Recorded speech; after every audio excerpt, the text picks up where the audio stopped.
Bonjour à tous et bienvenue à Quai du Polar. Nous sommes en direct et nous sommes à l'hôtel de ville de Lyon, sous l'escalier d'honneur. Vous pouvez nous retrouver sur la page Facebook de Bipolar et sur le site bipolar.fr. Je suis en compagnie de Sophie Chabanel, qui est auteure de La Griffe du chat, qui est paru le 14 mars chez Point, et du Blues du chat, qui est paru le 7 mars chez Seuil. Donc bonjour. Bonjour. Vous êtes formatrice consultante en entreprise et depuis 2018, donc auteure de polar. Pourquoi avoir choisi ce genre plutôt qu'un autre? Alors en fait, j'ai écrit avant ça des romans qui n'étaient pas des polars. Et ce qui m'a donné envie d'écrire des polars, d'abord, c'est que j'avais découvert le genre en tant que lectrice, ce qui est assez récent pour moi. Et puis aussi, c'est le fait que dans le polar, il y a quand même des jalons, il y a un peu un cadre, le fait qu'il y ait voilà, une enquête à mener, une victime, des suspects, des indices. Donc ça donne un fil directeur, un fil rouge. Et je trouve que le fait d'avoir ce cadre, ça facilite la rédaction et ça donne voilà, la contrainte, ça facilite la créativité en fait. D'accord, très bien. Avec votre style humoristique et votre commissaire féminine, est-ce que vous cherchiez à combler un quelconque manque dans le milieu du polar? Alors non, je dirais pas que j'ai raisonné j'ai pas fait le panorama complet des polars existants pour combler un chaînon manquant, mais je dirais que c'est peut-être tout simplement parce que j'avais envie d'abord que la chef soit une femme, tant qu'à faire. Et puis voilà, c'est venu comme ça. D'accord, très bien. Vos deux romans commencent par une mort suspecte. Est-ce que c'est comme ça que vous partez, enfin, est-ce que c'est les idées qui vous viennent comme ça, mort suspecte, et puis vous partez de ça pour construire le roman, ou quel est votre processus créatif? Alors, je dirais que le point de départ pour moi, c'est avant tout les personnages. C'est ce qui me donne envie d'écrire en général, c'est les personnages. Et puis c'est aussi des lieux. Dans le premier, c'était par exemple le bar à chat. J'avais un bar à chat pas loin de chez moi et je trouvais que c'était un lieu voilà, qui un peu magique, un peu déroutant. Et l'histoire, je la construis après. Je me dis, bon voilà, maintenant que j'ai mes personnages, qu'est-ce qui peut bien leur arriver? Qui va être la victime, etc. Mais les personnages viennent avant l'histoire à proprement parler. Avant la mort, un petit peu. D'accord. Votre duo, Romano et Tellier, il contribue au succès de vos ouvrages. Est-ce que vous pouvez les présenter un petit peu pour ceux qui ne les connaissent pas? Alors, Romano, c'est donc la commissaire, la chef, qui est une forte tête, on pourrait dire, qui est une femme extrêmement indépendante, qui joue volontiers aussi les désabusés, qui aime bien un peu ricaner et se moquer parfois, mais qui en fait est, enfin, me semble-t-il, assez attachante et qui est très proche de ses équipes, enfin voilà, qui dehors un peu de gros bras. Et puis son adjoint Tellier, je dirais que c'est un peu un écorché vif, un idéaliste qui est prompt à s'enflammer, à s'insurger, à s'indigner, qui est un peu grandiloquent peut-être de temps en temps, mais qui est qui est un homme de conviction forte. Et quand ces deux personnages sont venus à vous, est-ce que c'est apparu comme une évidence que vous les suivriez dans un second tome? Alors, en tout cas, quand c'est apparu dès la fin de l'écriture du premier, je me suis dit, en fait, ouais, j'ai bien envie de continuer avec eux. Je m'étais attachée à eux d'une certaine façon et je me suis dit que j'avais envie de leur faire vivre de nouvelles aventures. Une aventure qui sera peut-être sérielle, dans le sens où il y aura peut-être un troisième, peut-être un quatrième. Est-ce que c'est un duo que vous voulez suivre longtemps? Alors, longtemps, je ne sais pas, mais en tout cas, un troisième, oui, je pense. Ouais, j'ai bien envie de continuer avec cette belle équipe. Vous pensez, mais c'est déjà en projet ou pas? Alors oui, j'ai des choses dans la tête, mais c'est encore très tôt pour en parler, je pense. Vous parliez tout à l'heure du lieu et donc de la région de Lille qui vous a inspiré le premier. Alors comment ça se passe? Est-ce que vous étiez, enfin c'était le bar à chat en l'occurrence, mais pourquoi Lille? Alors, pourquoi Lille? En fait, au tout début de l'écriture, j'imaginais plutôt que ça se passe à Lyon, puisque j'habite à Lyon, donc c'était plus facile pour moi. Et puis, ce qui m'a amené à transposer l'histoire là-bas, c'est que, en fait, j'avais très envie de parler aussi de la Première Guerre mondiale, d'un projet de commémoration de la Première Guerre mondiale, un truc un peu assez obscène, de mauvais goût, un truc un peu Disneyland. Voilà, c'est un sujet aussi qui m'intéresse, la mémoire et la façon dont on la détourne parfois pour des fins un peu commerciales ou spectacles. Et du coup, il fallait que ça se passe pas trop loin du front. Et comme je connaissais bien la région de Lille, parce que j'y vais assez souvent, je me suis dit que ça se passerait là-bas. Et alors, vous l'avez dit, vous êtes donc de Lyon. Est-ce que côtoyer le festival Quai du Polar, qui a maintenant 15 ans, ça vous a peut-être mis la puce à l'oreille sur ce genre et sur votre envie d'aller dans ce genre? Pour être honnête avec vous, je suis une grande lectrice depuis toujours, je pense, mais le polar, c'est un truc auquel je suis venue assez tard. En fait, je suis formatrice aussi et je prends beaucoup le train, je travaille souvent à Paris. Et en fait, voilà, pour moi, le polar, ça a d'abord été le roman de gare au sens propre, parce qu'en 2 heures de train après une journée de formation, je me suis rendu compte que c'était un bon moyen de s'évader quand on avait la tête un peu pleine. Et donc, c'est plutôt la lecture qui m'a donné envie de venir au polar. La découverte d'un genre, j'avais peut-être à l'égard duquel j'avais peut-être certains préjugés. Enfin, je n'étais pas spontanément attirée par ce genre. Ouh là là, le mea culpa en direct à Quai du Polar. Mais depuis, j'ai compris mon erreur et en fait, je me suis rendu compte qu'il y avait, c'était je ne sais même pas si on peut parler de genre en fait, que c'était extrêmement vaste et que il y avait des grands écrivains qui avaient écrit dans cette catégorie, si on peut dire. Et alors, vos livres ont toujours un lien avec l'actualité. Vous avez aussi été dans l'associatif. Est-ce que vous pensez qu'il va y avoir un tissage un petit peu plus serré dans vos futurs projets entre justement voilà, vos enquêtes et votre passif associatif?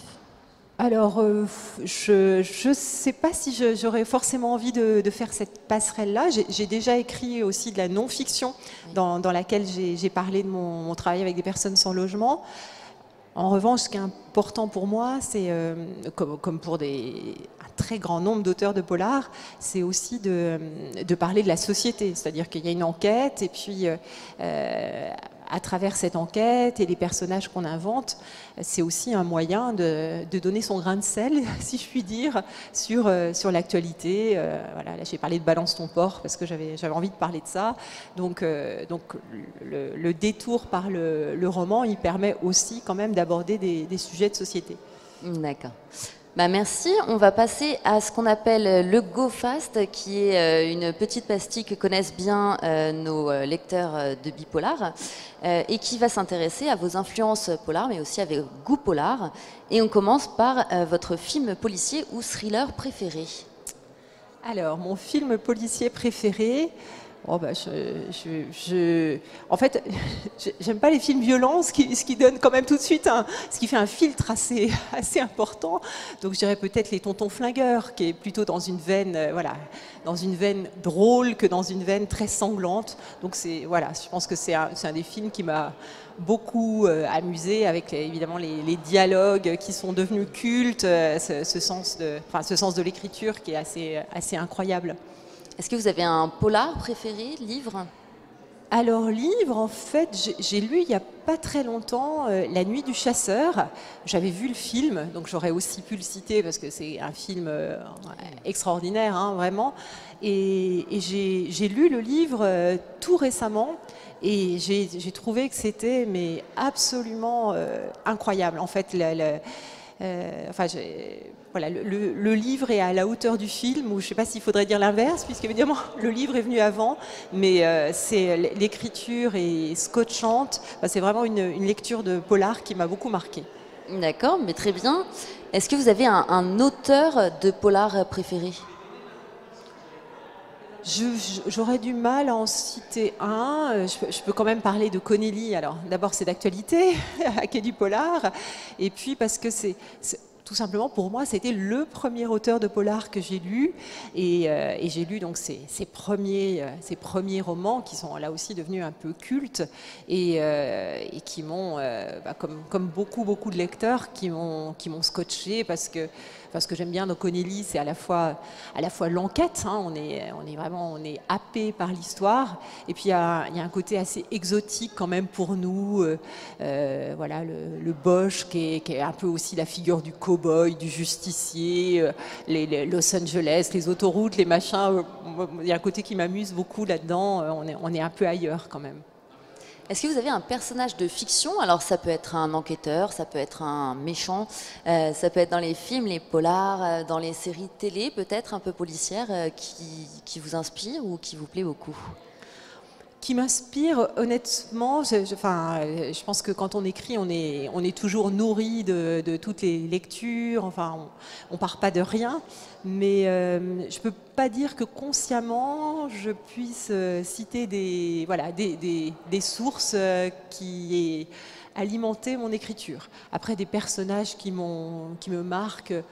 Par exemple, dans les séries, il y a Sherlock, par exemple, que je trouve vraiment un personnage hyper réussi, parce que voilà, l'acteur est incroyable, et puis à ce côté, là aussi, attachant et déroutant. Enfin, voilà, ça, c'est un personnage que j'aime beaucoup. Vous parlez bien du dernier Sherlock avec Benedict Oui, c'est ça. Cumberbatch. Ouais, c'est ça, la série. Okay.